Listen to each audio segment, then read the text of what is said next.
A few months ago, I did a video on converting your car to LEDs. If you watched it, you'll know that LEDs can produce their own color. This means they'll work with the original colored lenses, or we can use clear ones. When I first fitted LEDs, I kept the original lenses, but I recently changed over to clear lenses. Clear lenses for the rear of the Traveller are pretty easy to find. They're exactly the same as the front lights on some other cars of the period. Clear front lenses are a bit trickier, although they were fitted to some North American export models, so they pop up occasionally on eBay. Now, if you're happy with the appearance, clear lenses do have a couple of advantages. Because colored glass absorbs some of the light, clear lenses will be much brighter. But the main advantage is you can put any color of LED you like behind them. So we can put two different colors behind the same lens.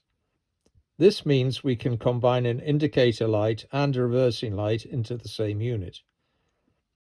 Now, there isn't room to fit two different LEDs behind the same lens, but fortunately we can get LEDs that produce two different colors, in this case orange and white. These have two contacts on the bottom, as you might expect. Of course, we can't plug these into our existing indicator bulb holders. But fortunately, they're physically identical to the twin filament brake and tail light bulbs. We need to swap our existing indicator light sockets for brake light sockets. For our reversing lights, we'll need some kind of switch. If you have the original standard gearbox, I'm afraid that's going to be a switch on the dashboard. But if you're lucky enough to have an MG midget box or even a Ford 5-speed conversion, then you'll find a reversing switch on the gearbox. I've got the slightly rarer Toyota T50 box, which also has a reversing switch. You can connect up the reversing light switch from under the car, but I've got the gearbox cover off for another job, and that makes things a bit easier to see. We don't want the reversing lights to come on if we leave the car parked in reverse for any reason. So we want a power feed that's only live when the ignition is on, and preferably it should be fused.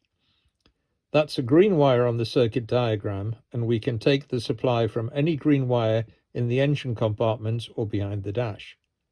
Now, I'm a great believer in using the correct coloured wiring for everything. We know it's green for the supply, but what's the proper colour for the wire to the reversing light?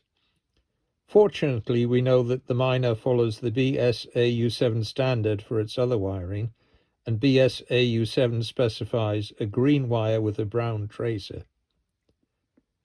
Before you start on the wiring, disconnect the battery, of course. It's also a good idea to take a lead off the coil when testing. If you leave the ignition on for too long without running the engine, you can burn out the coil. Now, the Toyota T50 box has a reverse switch with two pins, and you can be forgiven for thinking it's a simple switch that closes when we select reverse.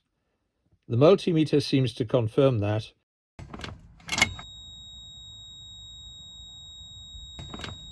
but don't be fooled. What it's really doing is earthing both pins.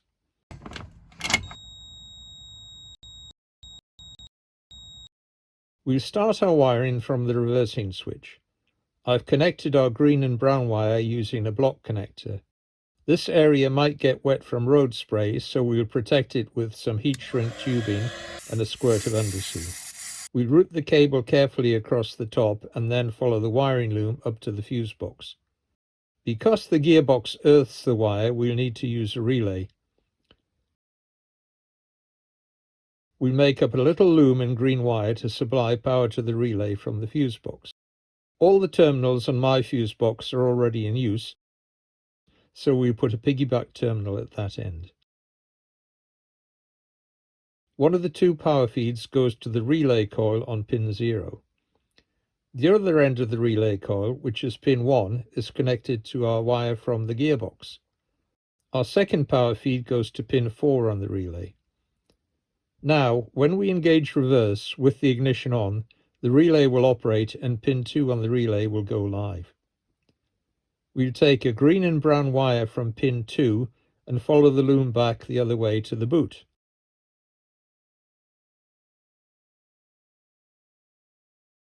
Here we'll use bullet connectors to split the feed in two and route one feed to each indicator position.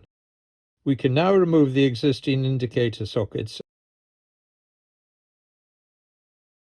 and replace them with brake light sockets. The original indicator wires connect here, and the new reversing light wires connect here. This black wire is the existing earth.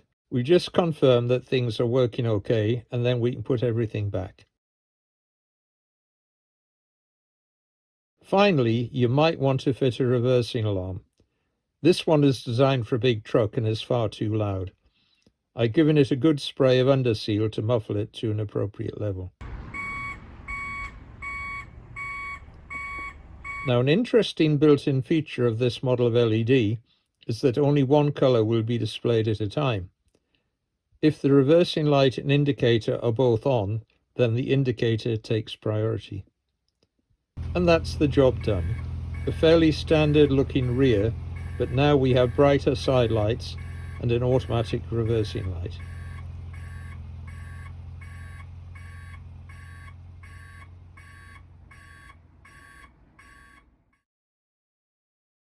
Thanks for watching and see you next time.